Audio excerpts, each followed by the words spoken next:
Welcome to our YouTube channel, a place where the darkest corners of reality come alive through chilling audiobooks. Here, we bring you spine-tingling tales inspired by real crimes, untold mysteries, and the unseen horrors that lurk within society. So, sit back, turn off the lights, and prepare yourself for another terrifying journey into the unknown. Admiral Hawly's house stood in the dense forest of Whitefield, New Hampshire, isolated and quietly defiant against the passage of time. The home had always been difficult to find. Hid at the end of a narrow, winding driveway flanked by towering trees whose branches almost met overhead, creating a tunnel of shadow even in the brightest hours of the day.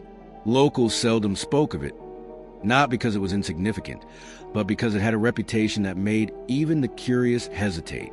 To anyone who cared to ask about it, the home was a private residence, unwelcoming to strangers, and some whispered that it had always been so, even in the days of the Admiral himself. The history of the house was patchy, and no records clearly stated when it had been built. What was known was that Admiral Hawly, a man of stern character and reserved demeanor, had lived there with his wife until his death in 1933.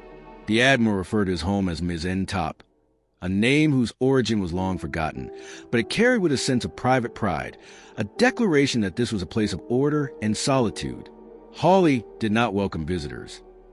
Anyone who dared step too close to the house's boundaries was quickly run off.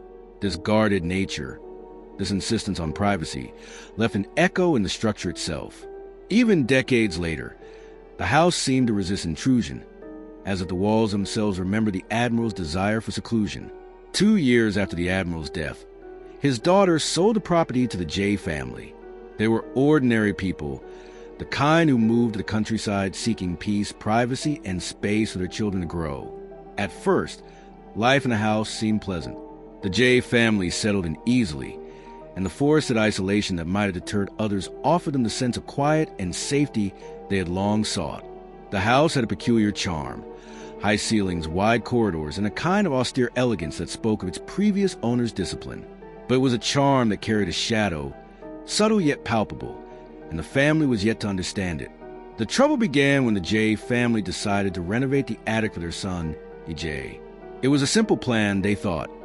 Convert the empty space into a clubroom, a place for him to read, play, and host small gatherings of friends. But the act of cutting into the structure, throwing out old belongings, and carving new windows into the walls seemed to awaken something in the house. At first, the sounds were faint. Footsteps echoed in the attic during hours when no one should have been there. Doors that had been closed for decades creaked open on their own. Even the hallways near the attic carried the subtle impression of movement, of unseen presences shifting just out of sight. EJ, a curious and brave boy, was the first to experience the house's more direct disturbances. On the night after the attic renovation was complete, he decided to stay there alone. His parents were elsewhere in the house, confident that the room was ready and safe.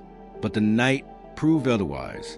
EJ heard objects being moved, large objects, furniture, boxes, sliding across the floor as though pushed by unseen hands.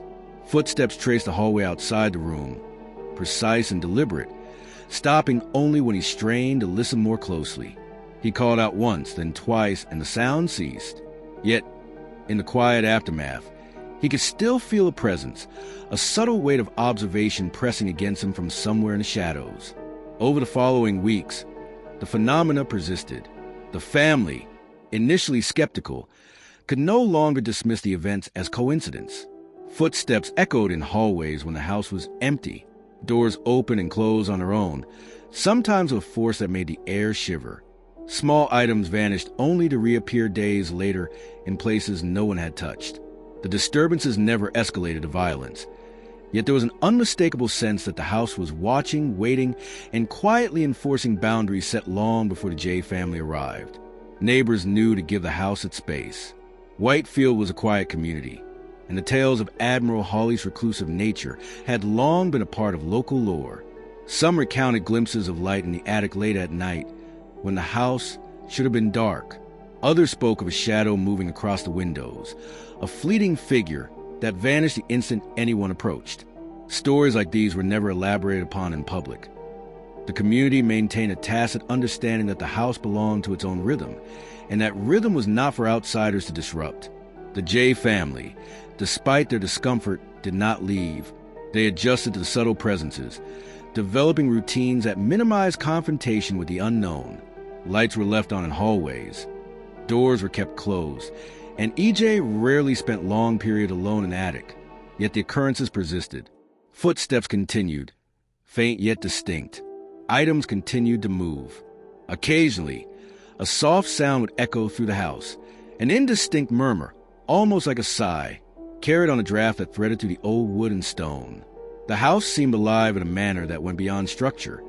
It carried memory, intent, and a quiet vigilance. What fascinated paranormal observers who occasionally heard the house was not only the persistence of these disturbances, but their subtlety. This was not a home of dramatic poltergeist activity.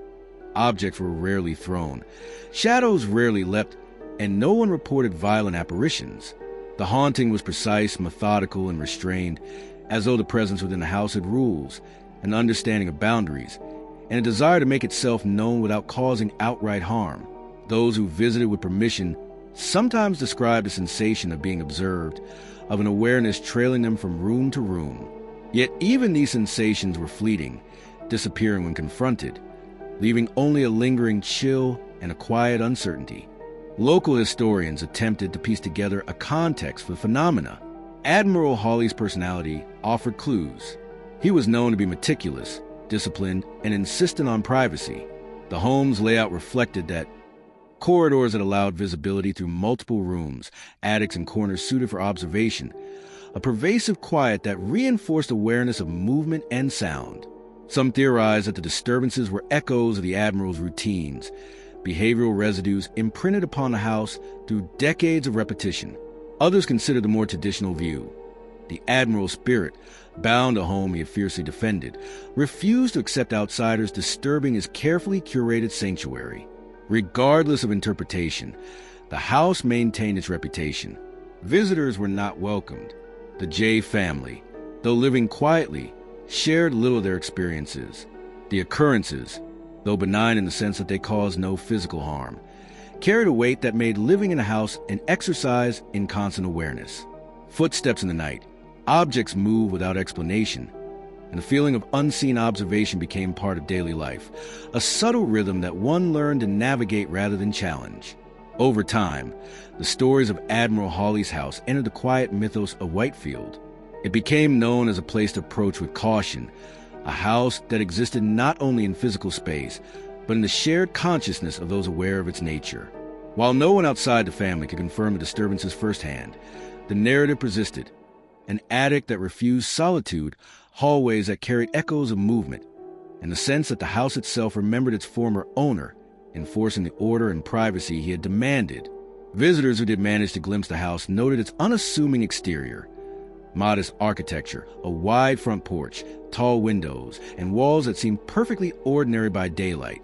Yet even in sunlight, there was a subtle tension, an almost imperceptible weight that clung to the wood and stone. Those who lingered too long reported an uncomfortable awareness, a feeling that the house observed without judgment, yet with intention. It was as though the walls themselves retained memory, and memory had agency. In the end, Admiral Hawly's house was a testament to the quiet persistence of presence. It was not a house of dramatic terror or explosive activity, but a home in which the past lingered in subtle, inexorable ways. Footsteps, objects shifted, shadows glimpsed in the corner of the eye. All were fragments of an ongoing dialogue between the living and the echoes of man who had once claimed the home as his own. The J family lived with it, adapted to it, but never fully understood it. Outsiders were kept at a respectful distance, and the home remained resolutely private, a monument to memory, vigilance, and the strange endurance of what cannot be entirely explained. Even today, those few who drive past its winding, tree-lined driveway report the same impression. A home that is quiet, beautiful, and utterly alive in ways the eye cannot see. It is a place that insists on its rules, a place where the past remains present, and a house that watches, waits, and quietly endures long after the Admiral himself is gone.